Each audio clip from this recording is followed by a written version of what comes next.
त्र्यंबकेश्वर जिल्हा नाशिक येथे वार्तांकनासाठी गेलेल्या जी24 तासचे पत्रकार योगेश खरे, साम टीव्हीचे पत्रकार अभिजित सोनवणे आणि पुढारी न्यूजचे पत्रकार किरण ताजने यांच्यावर स्वामी समर्थ केंद्राजवळील पार्किंगवर कार्यरत गुंड प्रवृत्तीच्या व्यक्तींनी दगडफेक आणि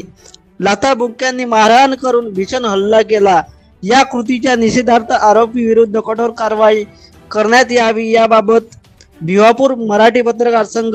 व व्हॉइस ऑफ मीडिया यांच्या वतीने संयुक्तपणे तहसीलदार बाबासाहेब टेडे यांच्या माध्यमातून मुख्यमंत्री देवेंद्र फडणवीस यांना निवेदन देण्यात आले आहे।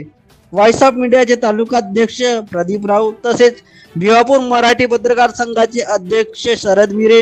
राजेश जांभुडे, अमर मोकाशी, नरेंद्र ढोणे, रजत डेकाटे, समीर पटोडे, निशा जांभुडे यांची यावेळी उपस्थिती होती।